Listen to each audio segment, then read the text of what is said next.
Selamat datang di Will Talks, podcastnya Dunia Sandang. Jangan lupa like, komen, dan subscribe channel Dunia Sandang. Halo pagi, teman-teman, kita pagi ini kedatangan tamu dari BNI yaitu Pak Anton. Ini adalah Pak Zulfa ya. Ada news bagus bagi teman-teman semua, yaitu sekarang Dunia Sandang itu ada collab dengan BNI. Jadi dengan Bank BNI untuk maksudnya adalah untuk pengajuan KUR. Kenapa saya rasa ini penting dan saya coba untuk hadirkan kepada teman-teman sekalian, karena banyak dari teman-teman tuh yang nggak tahu proses pengajuan KUR itu sebenarnya gimana, bunganya berapa, kemudian tujuan manfaatnya apa, dan juga maksudnya banyak yang anggap bahwa ribet lah, mahal ataupun dan sebagainya. Nah, ini kita hari ini dengan dibantu Pak Anton dan Pak Zulfa, kita akan kupas tuntas apa yang bisa kita bantu untuk khususnya permodalan pendanaan yang bisa dimanfaatkan dengan KUR ini. Apalagi setelah kita COVID kemarin, dan sekarang saya rasa penjualan secara online ataupun offline untuk beberapa brand itu saya rasa seharusnya membaik, sehingga kita perlu meningkatkan dalam segi permodalan dan sebagainya. Jadi mungkin Pak Anton, Pak Zulfa, kita jelasin dulu bahwa sebenarnya apa yang dimaksud dengan KUR ini kan ya, apa maksud dan tujuan dan apa itu KURnya gitu ya. Selamat pagi Pak William, perkenalkan sebelumnya mohon izin, saya Anton, saya bersama dari tim analis dengan Pak Zulfa. Jadi kita ini tim kredit dari BNI Cabang Bandung. Kebetulan kita dari KCP-nya KCP Rancaikek. KCP Rancaikek yang memang memproses untuk kredit produktif, dalam hal ini mungkin di KUR ya. KUR. Nah, salah satu program kita itu ada KUR, di mana KUR ini memang kita diskusi aja Pak William ya. Nah, untuk KUR sendiri itu kita dengan tujuan dari KUR itu kan meningkatkan dan memperluas penyaluran KUR kepada usaha produktif. Ya, jadi intinya KUR itu kan kredit usaha rakyat, dibantu oleh pemerintah, apalagi BNI ini adalah BUMN, betul kan? Nah, jadi intinya KUR ini kan kemarin Pak Jokowi juga kita ada bahas, katanya jangan sampai ada bank itu minta, kalau nggak salah yang saya tahu di bawah 100 juta itu tidak boleh ada jaminan, betul? Tidak boleh ada jaminan, oke? Nah, tapi di atas 100 juta memang tergantung kebijakan daripada bank penyalur. Oke. Ya, jadi tujuan atau manfaat si KUR sendiri itu bagi UMKM saya rasa teman-teman udah jelas ya. Nah, jadi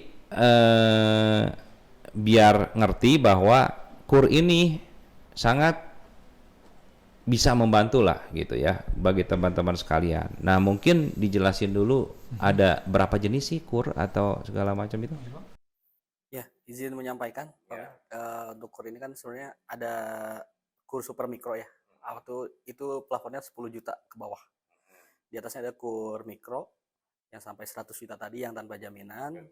Di atas 100 juta sampai 500 juta itu namanya KUR kecil. Itu yang pakai jaminan tambahan seperti itu. Ada 3 jenis sih untuknya. Untuk jenis KUR-nya ya, ada KUR super mikro, mikro, dan KUR kecil. Oke. Nah, kemudian tadi kan maksimal daripada plafon si KUR-nya juga udah dijelasin ya. Berapa sih maksimalnya? 500 juta per orang ya, per nik satu orang. Limitnya ya, kuota. Ya, jadi kuota si KUR itu maksimumnya tuh 500 juta tapi dibagi dengan 3 jenis KUR ya. Oke. Nah, mungkin di sini harus dibahas bahwa berapa bunganya gitu kan untuk si KUR ini, karena saya dengar ada yang bilang 3%, ada yang bilang 6%. Gimana nih? Kalau untuk bunga sendiri sih kita untuk KUR ya, itu di bunga 6% per tahun. 6% per tahun, cuma tadi yang 3 jenis itu. Yang mikro itu super mikro itu sampai maksimal untuk plafon tuh di 10 juta. Untuk bunga pun tetap. Jadi kalau memang yang debitur baru belum pernah mendapatkan fasilitas KUR, itu bunga di 6% per tahun. Nah, tapi untuk ketentuan Permenko sekarang di 2023 itu ada bunga berjenjang. Jadi ketika kalau misalkan anggap si debitur A tersebut pernah mendapatkan fasilitas KUR di bank sebelum, nah terus berikutnya dia mau ngajuin lagi bunga KUR, itu berjenjang sekarang. Maksudnya KUR-nya tapi harus, kalau udah pernah berarti dia harus beres dulu kan, nggak boleh masih berjalan terus mengajukan lagi kan, nggak boleh kan? Nggak bisa jalan, nggak bisa. Oke. Cuman untuk perlakuan bunganya itu berjenjang. Jadi kalau misalkan pernah mendapatkan 1 kali bunga KUR, ketika mau mendapatkan fasilitas KUR yang kedua itu naik jadi 7% per tahun bunganya, Pak. Jadi kalau misalkan udah yang kedua kali, mau ketiga kali mendapatkan fasilitas KUR jadi 8%. Yang penting di kuota itu maksimum sampai dengan 500 juta untuk plafon.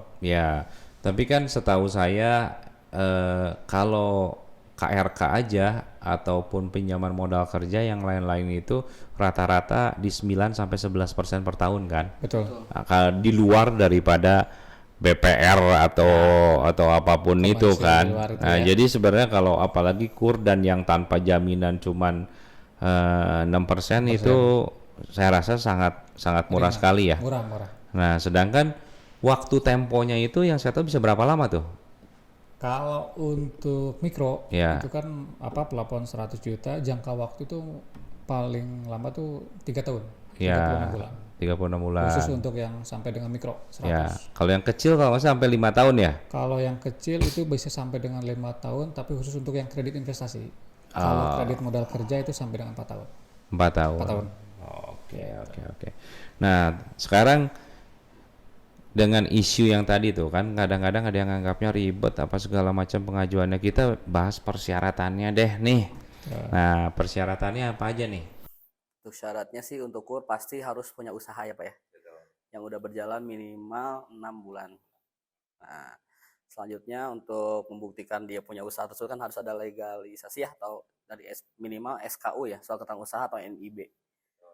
Nah, terus persyaratan lain seperti KTP, kartu keluarga, buku nikah, sama NPWP. Oke. Prosesnya berapa lama nih? Untuk prosesnya sih untuk cepat sih.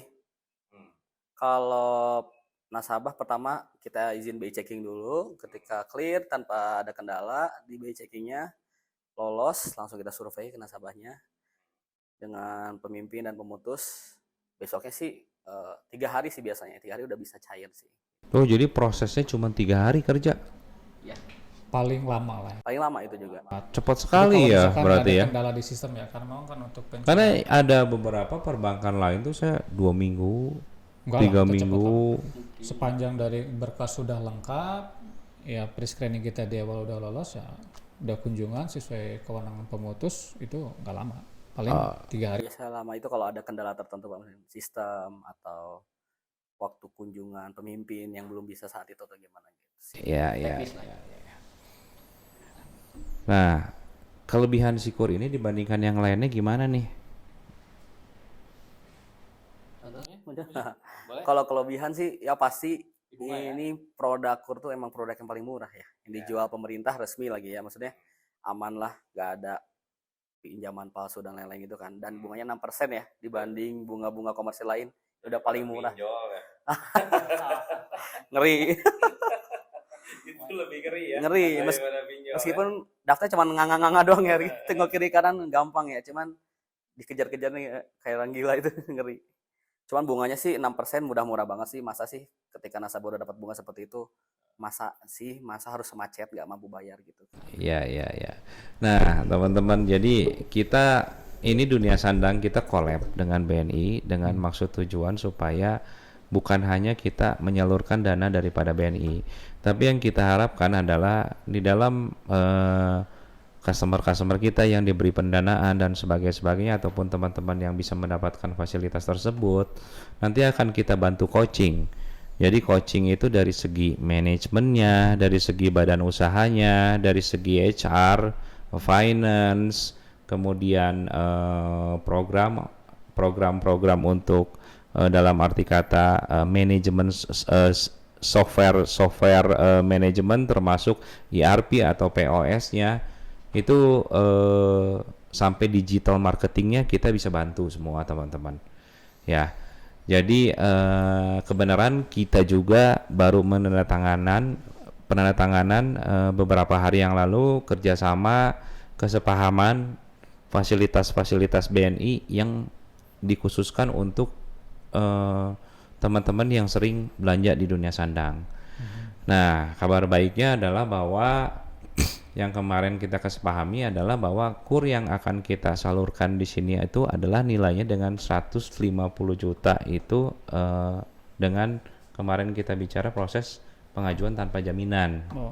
Gitu. Ya, jadi plafonnya itu bisa sampai segitu yang kita kolapin. Jadi kalau ada teman-teman yang bisa membutuhkan dan sebagainya itu bisa menghubungi CS kami di nomor yang tertera di media sosial kami. Ya, mudah-mudahan saya rasa ini bisa membantu semua bagi kebutuhan ataupun bagi keperluan teman-teman dalam mengembangkan sisi usaha dari segi stok ataupun bisa ekspansi investasi di produk ataupun peralatan dan sebagainya gitu. Oke. Itu aja mungkin ya yang kita sampaikan. Jangan lupa like, komen, dan subscribe channel Dunia Sandang. Ya, thank you. Terima kasih Pak.